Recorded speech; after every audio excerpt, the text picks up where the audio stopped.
People of the internet, I am that Efkin guy, and today I am talking to that Mark Plant guy about a film which features someone he possibly hates more than Margaret Thatcher. So take a seat at the table as Total Cult Zone presents The Tasters. Nehmen Sie Platz. Nicht so schüchtern, sonst wird's kalt. Und Sie würde ich bitten, sitzen zu bleiben. Aufstehen ist nicht gestattet. Warum? In einer Stunde können wir sicher sein, dass das Essen nicht vergiftet ist. Wie vergiftet? Deshalb wurden sie ausgewählt. Junge und gesunde deutsche Frauen. Hey, das Verbrechen ist Ihnen nicht gestattet. Seien Sie sich Ihres Glücks bewusst, dass Sie solche Köstlichkeiten essen dürfen. Seit wann bist du verheiratet? Seit 4 Jahren. Einen Monat nach unserer Hochzeit hat Gregor sich verpflichtet. Ich habe ihn nur einmal wieder gesehen. Also findest du ihn attraktiv und nicht nur ein Mistkerl, Leni?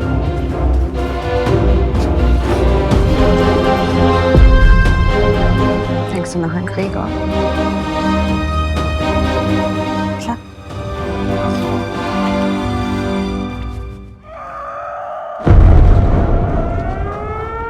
Sie sind auf dem Rückzug. Unsere Truppen dürfen wir uns wünschen zu verlieren. Am liebsten würde ich dich wegbringen, weit weg von hier. Aber das geht nicht.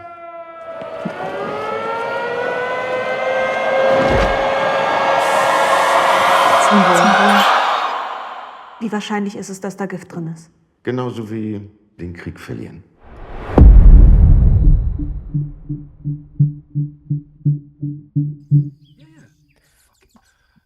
ACAB, man. Yeah, bastards. Yeah, Not the worst bastards we're going to be talking about today. Yeah, I wrote an intro for the show actually. It says Okay. Features someone who you possibly hate more than Margaret Thatcher. So Mark, Nazis, good or bad? Now, in the year of our Lord 2026, you got to be careful what you say, because are we reassessing Nazis in 2026? Are we supposed to reassess Nazis in 2026? That's what the internet tells me. Did you notice the comment on this trailer? No, I didn't know, because what I always do, if you send me something and I like the look of it, I'll usually watch the first 30 seconds of the trailer and then I'll stop. So I watched the first probably 30 seconds of the trailer, and then I stopped, and then I showed it to Mrs. Plant to watch 30 seconds of the trailer, and she went, "Yeah, we're going to watch that," and then we just watched it. Yeah. Cool. There's a few people saying it sounds a pretty good film, and there's just one guy on there, some chud. You can find the quote if you want it. I'm not going to give him the abuse. You can give him abuse if you want to. Fuck him. He's from Florida, and he's got "thank God" in his bio, which is the standard for these days with all Nazis, or not actually admitting to being one, which is the other thing they do. Is it? And it says, how do we know this really happened? Didn't the Nazis have a scientific method to test the contents of the Führer's food before giving it to him? Why would he need cupbearers? The whole premise just feels so silly and far-fetched, like Hollywood is trying to invent whatever ideas they can to throw on the ultimate boogeyman regime at the expense of reflecting reality. So check this guy's hard drive. It's like, yeah, you can say Hitler, not the Führer, which means you're a fan. And the ultimate boogeyman, because can you think of anyone else worse than Hitler? Modern history, no. That's the thing, is that you can go back, maybe Genghis Khan possibly could be, but you didn't live through that, or we weren't close to it. No. We learnt about it in history at school, like we did the Third Reich. But yeah, I'm not going to say recency bias with Hitler, but recency bias, he was a shit. Yeah, and I think this is so far down the line in terms of where they were in the war that, yeah, possibly maybe they fabricated the story a little bit, but then I wouldn't not believe it. No, look, dramatic purposes. Yeah, it's that old classic, isn't it? Dramatization may not have happened, but it did happen. This absolutely happened. I believe the one single solitary lady that wrote a book about it and tells us it happened, because she doesn't come out of it all sunshine and rainbows. Yeah, There's what was it the thing a couple of years back? It's like he slept with his cousin that was underage and she used to poop on him. And it's like that one may be too far, but then I'm not going to defend him and say no, it definitely didn't happen. It's like maybe, I maybe I mean, don't care. I really don't care. It's like that's heavy Jerry Lee Lewis vibes, isn't it? actually it might have been Jerry Lee Lewis. I might get mixed up. Jerry Lee Lewis Hitler. Jerry Lee Lewis Hitler. You've got to have a system. Okay, so this is being recorded on February the 7th, very early in the morning Mm, on a Saturday. yes. And it's not the show isn't going to be released until the embargo is lifted on March the 2nd. So a lot of time is going to pass between this recording and the release. So history may have happened in the meantime. I'm going to ask any predictions what's going to happen in the next month. Little time capsule. Florida man that's just done the thing, the comment that you've just read out.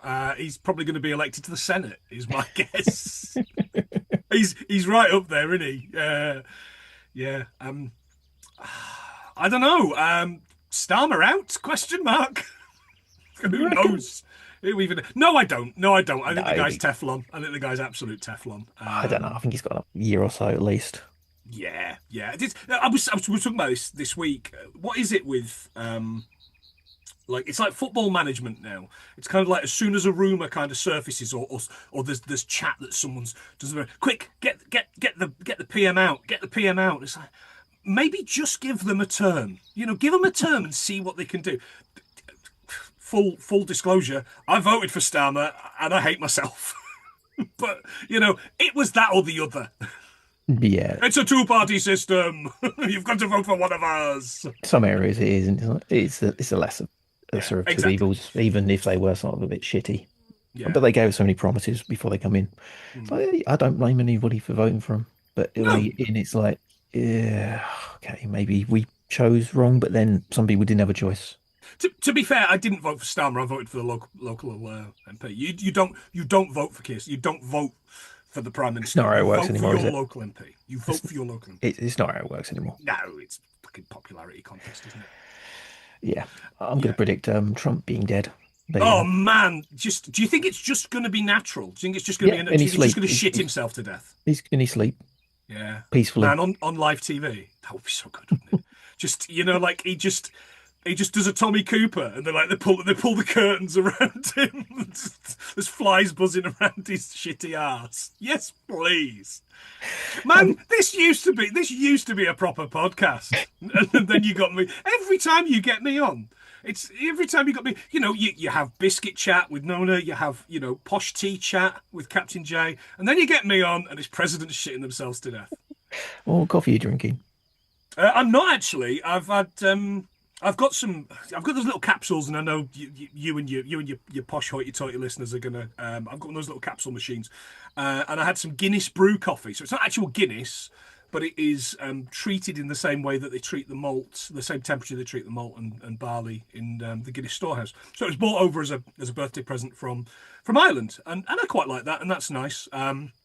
But yeah, I am going to get back to the posh dog and hat subscription. Jesus, you should get paid for the amount of times I bring dog and hat up on this. You really should. Just free coffee. Yeah. But I've been spoilt with coffee in London, so yeah, I've had some fantastic coffee in London, which we don't get up here. We just don't. Did you get to the LG Ring coffee stores?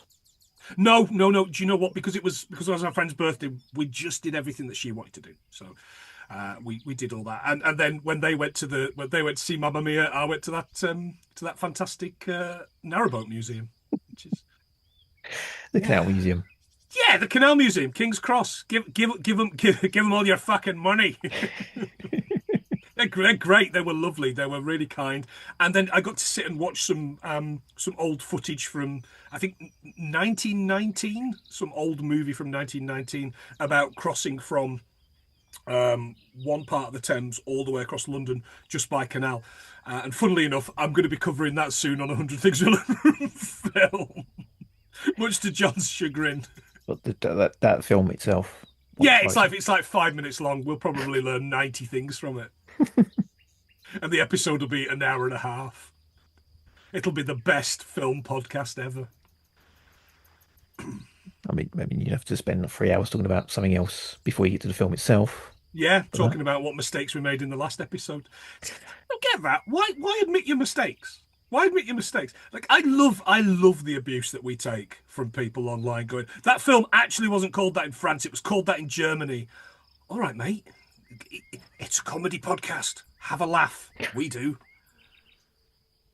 What we're going to do today with a film about Nazis. Whoa. Okay, based on the award-winning best-selling book At the Wolf's Table by Rosella Postorino, The Tasters reconstructs the true story of the women coerced interviewing food tasters for Adolf Hitler towards the end of World War II. And there you go. That's it. Yeah, that's a nice That's all you little- need to know. That's all you need to know. Yeah.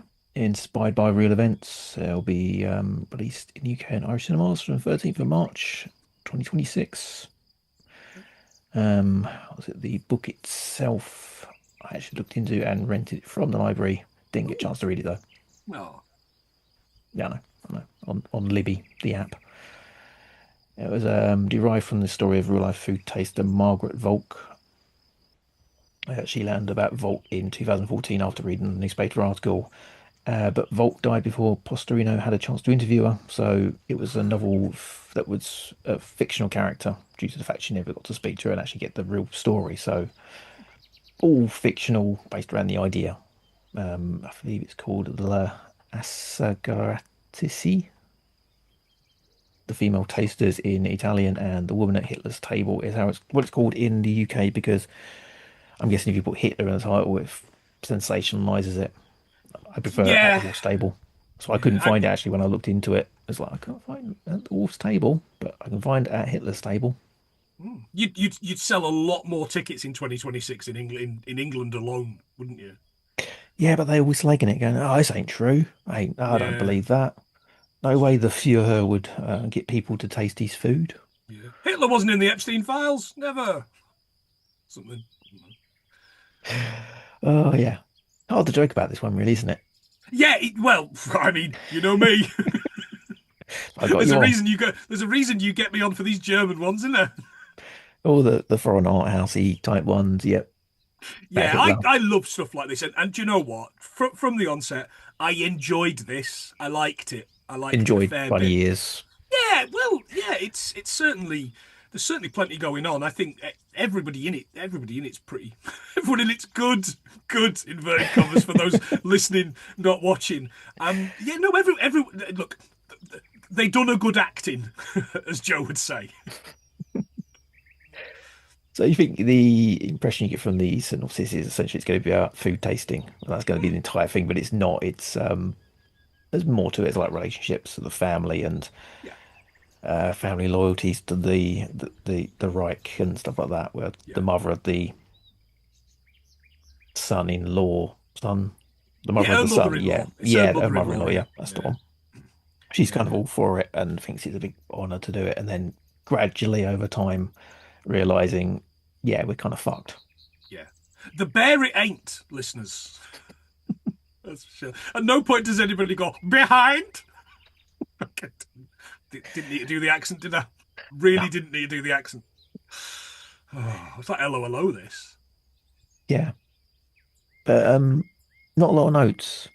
It's No, just one of those I- films. I did watch it and I was like, made a few notes at the start and then it stopped. Just again, enjoyed, endured, maybe. Yeah. Well, I guess there's a lot for spoilers at the end, so I kind of won't go into that. And in fact, everything I've got here is spoilers, except for when they first get taken to because they're just conscripted, aren't they? They're just like, Yeah. you are coming with us. This is what's going to happen. And when they get there, there's a table. Have a seat. Have some water, and here's some food. And the question that they ask, one of my favourite characters is the chef. Because I like him because he works hard for the money, as Donna Summer sang. But one of them says, "Well, what are the chances it's poison?" And he goes, "The same chance we have to lose this war." Wah wah, which was a little bit clunky for me. Yeah, I Got think me that's where the creative license comes in, I guess. Yeah. But there's every woman what did I liken them to Rachel? I kind of likened the whole cast of every woman in this. Each of them felt to me like the person that had written the dialogue, or the person that had written these characters, had just watched Drop Dead Gorgeous, the film about Midwestern beauty queens, because there's the main one, which is the Mary Jane out of Spider-Man. There is the ditzy farm one, which is Brittany Murphy, R.I.P. by the way. They're all kind of fall into that. Maybe just me. I get that, where they do the talking outside and they're introducing everybody and explaining who everyone is. It's that person does this, that person does that, and it's like, okay, they've all got characters you can get behind to a certain extent. Yeah. Oh, absolutely. I liked My Husband Will Be Back Soon. My Husband Will Be Back Soon. Come round to my place and meet the kids and have a glass of wine. And then hunky farmhand comes in. And you kind of go, oh, right. Will your husband be back soon, will he? I was like, is that her son? Oh, yeah, no. I did at first. Yeah, no. Hunky No. farmhand. I mean, yeah, he is young. Yeah. I thought it was Dare Bridgerton for a moment or two. But yeah, it's a hard watch in parts. Could have been harder. I think that's my one critique of it, in terms of not wanting to see more extreme graphic things happen, but the story could have been a bit more extreme and had more suspense to it. If 'cause it hit a certain point and could have gone further. I think it held back, and I think that is being respectful for the people, I guess. Oh, Actually went through absolutely. Yeah.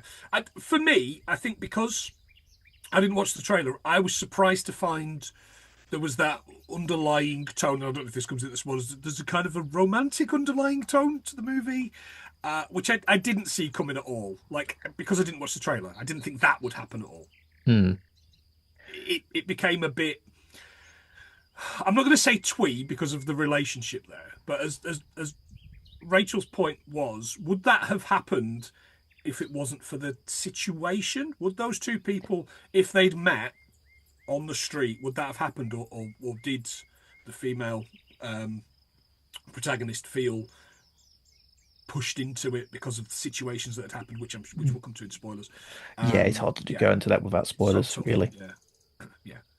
What won't spoil it for you is the second the main character turned up and she got off the train or the car or walked from town 17 miles or whatever it was, I wrote, Smithers, get me Anya Taylor-Joy. Sir, she's too expensive. Then get me her German non-union equivalent. She got big Anya Taylor-Joy vibes about her, this actress. Yeah, I think everyone looked the part, though, in terms of makeup and the setting, clothes. Everything looked as it should have done, really, because they all looked a bit shitty. Oh yeah, absolutely. I mean, it's like there was a war get out of going Berlin on. and move to a pig farm. Sure. And then you find out Hitler's moved in next door. Oh yeah, whatever you do, get away from the Fuhrer because they're going to bomb him. Hang on, he lives what, 2.5 kilometers up the road. Yeah, was it the Wolf's Lair?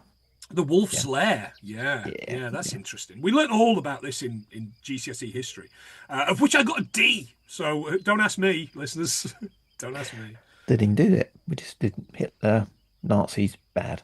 Cool, great. Yeah. The rest I learned from the History Channel. Yeah, Italians good. Fascism good? Question mark. I think it's a joke with the missus I've got at the moment, where we've been on holiday 3 times. For long stays away, and we went to Italy, Germany, and Japan. So we've been to the Axis. It's like the most interesting countries. Yeah, those 3. History, yeah. But now, if you want to go to the modern day Axis, you just need to go to what, Russia, China, America. You know? Yeah. Get them Mainly in there. America. Yeah, but yeah, absolutely. I won't be able to make it in there. All these shows. No. Well, we had this conversation, and a few friends of mine have gone, we're going to enter for World Cup tickets. So it's really weird because obviously having lived in Scotland for as long as I did, I've got a base of Scottish football friends, a base of English football friends, and in different group chats they go, we're going to enter all these competitions and see if we can get in. Are you going to come? Are you going to come? Are you going to come? So are you going to come with you to watch the Scotland games? Yes. Are you going to come to watch the England games? Yes. And then I realised absolutely not. Absolutely not, because my name is all over every single podcast I've ever done. Yeah, yeah. There's like a former guest on the show. We had to delete our WhatsApp history when they went over there. But, yep, not having that. No, Put me no, in trouble. no. It's all I've got. It's all I've got. My memories are all I've got. Once I'm going the way of the fat idiot king, the reading them will all I have, because I won't remember. Like he doesn't remember. Okay, yeah, it's going to be spoilerific after this. Really, I can't Oh, isn't think of it anything. just? Where can we find you? Middle of the show. For the next 50 minutes of this doing this. 100 Things We Learned from Film podcast. Obviously, this is well in advance of what we're going to have done. We've recently just finished up our month of dadsploitation movies. TM, our podcast. If you steal it, I will come and find you, as long as you're not in America, because I'm not allowed to. Is that officially trademarked? Dadsploitation. Yeah, sure. It's time stamped on things. I see you writing down dadsploitation, trademark it, and then come back. Exploitation.com. You can have Oh man, .co.uk. that sounds a lot hotter than it is. Where we've covered basically old men getting revenge films. So we did The Limey with Terence Stamp, which is a little bit too arty for me, but he's great because Terence Stamp going, "I'll fucking come and get you," which is great. We finished our Death Wish movies, which is absolutely heartbreaking to get to the end of the Death Wish movies. He had another 9 years left in him. He could have not given a shit about another 3 movies easily, very easily. But there's some great dummy deaths in that, as there always is in canon movies. And The Untouchables, which was alumni of this podcast as well. Lovely Rob Jones, his choice for our thing. And by the time you listen to this, we'll have done another spin on our wheel where we've done. I was going to say Life of Brian. We're not doing Life of Brian. We're doing. Holy Grail, which is my favourite Monty Python movie. So I'm looking forward to lots of coconut chat. As always, you can find me at totalcultzone.com. All my stuff is on totalcultzone.com. Fuck Trump. Fuck ICE. Fuck Nazis. And also, apparently 2021, the Financial Times called Nobody, Bob Odenkirk's dadsploitation thriller. Oh, yeah. Yeah, oh, did they really? Motherfuckers. 2021. No, 2020. We go back as far as 2020. Because I coined dadsploitation, I think, in the first Death Wish. So, go back through our episodes list of every Death Wish episode. We beat those motherfuckers. Yeah, they're calling Nobody a dadsploitation film. There you go. It's all right. It's one. watchable. Yeah, It's watchable. it's good. Second one's... Is it dadsploitation in Hawaii? Is it like It's Beetlejuice essentially... goes to Hawaii? Yeah, goes abroad. Is it? Oh, right. Nobody goes abroad. Nobody goes abroad. Well, nobody goes to America. Not from this podcast. Anyway. Yeah. Anyway.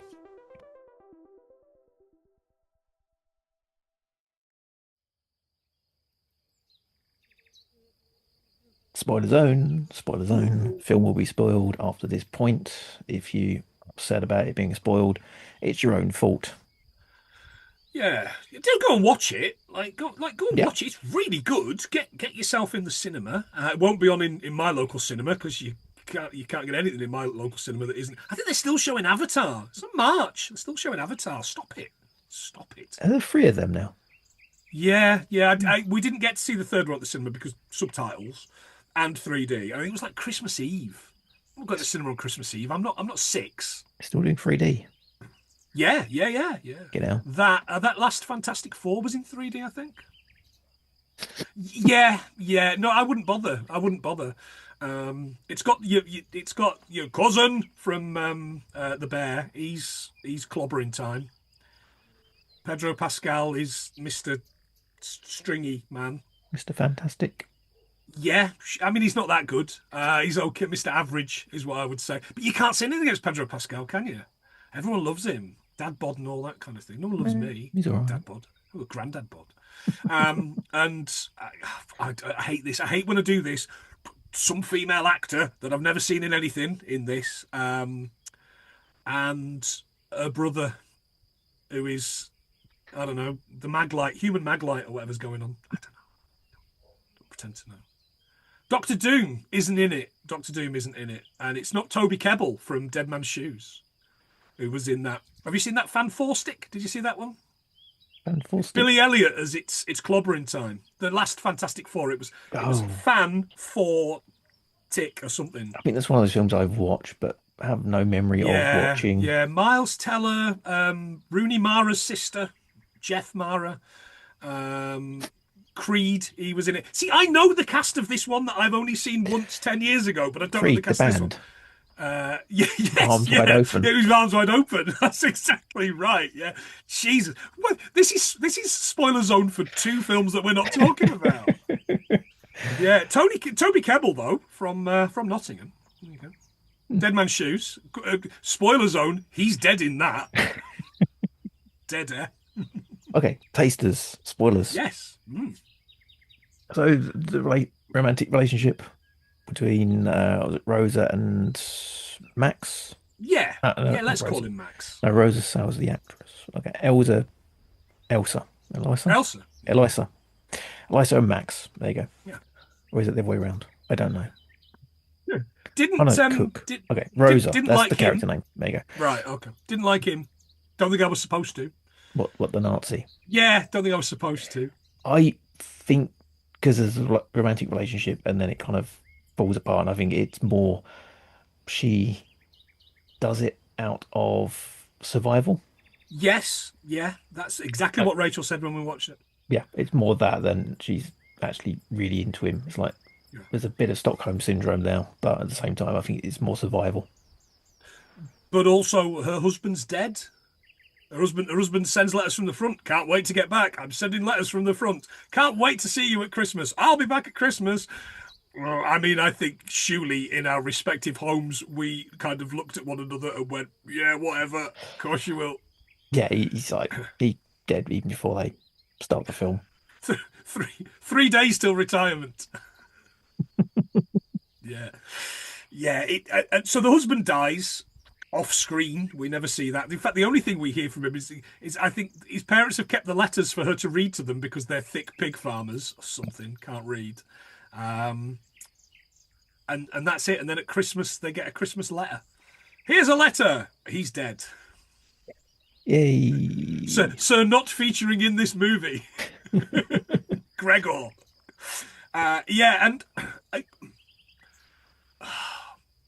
Yeah, that's something I'm not going to say on a podcast. There's something I've written here that I'm not going to say on a podcast. You and I will discuss it. But I thought at the end, I got mad when they're on the train at the very, very end, and they're escaping, aren't they? At the very, very end. And her friend, the really kind of like, I'm not going to have a conversation with anybody. I'm not going to speak to anybody. I thought, oh, she's going to be a shit throughout. We don't like her. And then obviously you warm to her because you find out that she is indeed Jewish. She is indeed hiding from them in plain sight almost. Yeah. Kind of thing. So our hero decides to get her out of Dodge. They get the papers that they need. Thank you very much, Max. And they get out and they get on the train. But then Max has a change of heart. I mean, those Nazis. And He's only following orders. Yeah. Well, Only that's following all orders. right then. That's Yeah. okay then, Ice. So they then go to chase this woman down. And I did get huge feelings when they're on the train and he's like, look, can you bandage people? Go and bandage that man there who's quite blatantly dead. But then there was this whole bit of papers, please.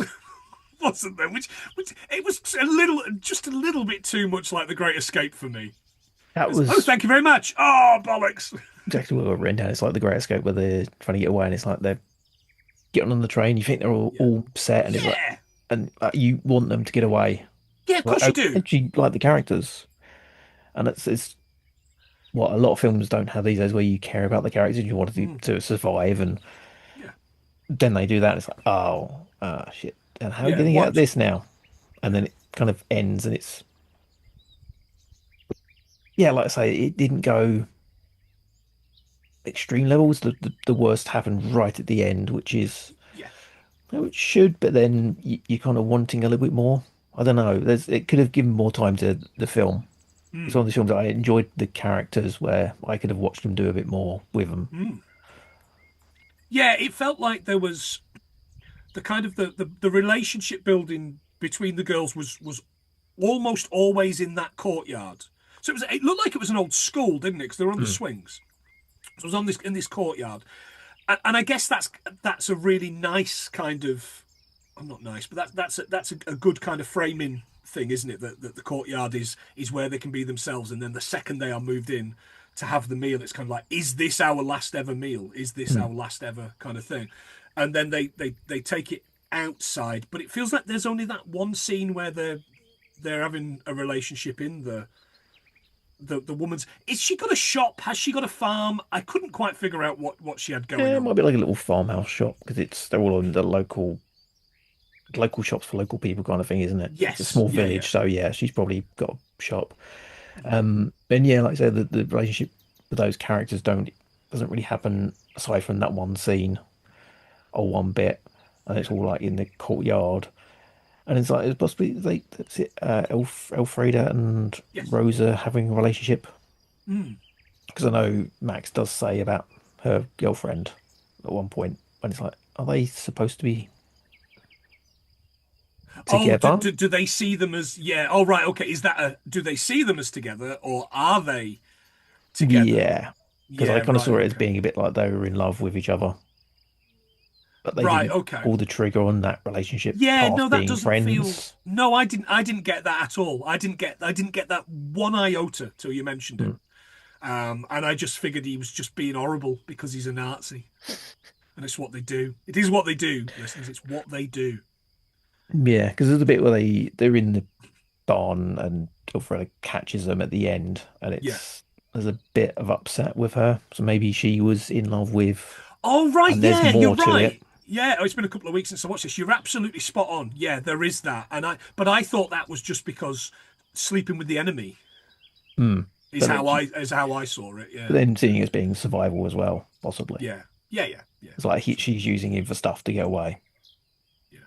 Well, Well, it there's a lot, worked. yeah, there's a lot to it in terms of where they could have gone with it.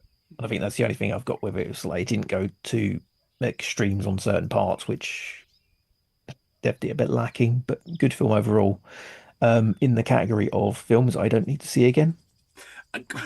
It's funny Possibly. because Rachel and I always talk about if there's something that's on and it's part way through and we turn it over. I don't know. We don't have TV anymore, but it used to be in the day. If you turn it over and Hot Fuzzy's on or Shaun of the Dead's on, and it's part way through, it doesn't matter. You'll just watch it, and you'll watch it probably for longer than you would anything else. This, I mean, I can't imagine me turning on ITV4. Well, I can't because I have a TV license. But I can't imagine me turning on ITV4 and this is on, and me go, oh, let's watch another 40 minutes of Tasters, shall we? Yeah, it's one I'd recommend to people, but it's one I wouldn't necessarily buy on DVD. It's a Nazi thing. It's a Nazi thing. It's a Nazi thing, right? Because you're now worried about where I'm going with this. Shut up. You have boo on I've this already been podcast. demonetized. Don't worry. At school, so Schindler's List came out in 1995, and we did Weimar Germany, and just before our exams, and I want to say probably about a month or two before our exams, Schindler's List came out on VHS, and our teacher, Mrs. McNeil, I think she just went, fuck it, there's no teaching these idiots. I'm at least going to get you to watch Schindler's List. And across two or three lessons, I think we had a double and a single, we watched Schindler's List. And I was the only one in the class that cried. And for the next kind of month or so of school, the final month or so of school, I never lived that down. Now, going back 30 years, because it's been 30 years now, Jesus Christ, I have lived too long. Good. I'm glad I got bullied for crying at Schindler's List, because the rest of them, reform voting wankers, I bet, where I'm from, there will be. Yeah. So I cried at Schindler's List. Have I seen Schindler's List since? No. Would I watch Schindler's List again? Absolutely, 100% I would. Probably when some prick spins it on the 100 Things We Learned from Film wheel, knowing my luck, and we have to make jokes about Nazi Germany. They'll just be bad Liam Neeson impressions. That's all it is. That's all it ever is. But yeah, look, it's a phenomenal piece of cinema. It's a great bit of cinema. I've never seen it again. I don't feel like I need to. But if somebody said you know, here is a list of films that you said you'd never watch again, Schindler's List probably top of the ones I would watch again. Because it's beautiful, stunning, and it's important.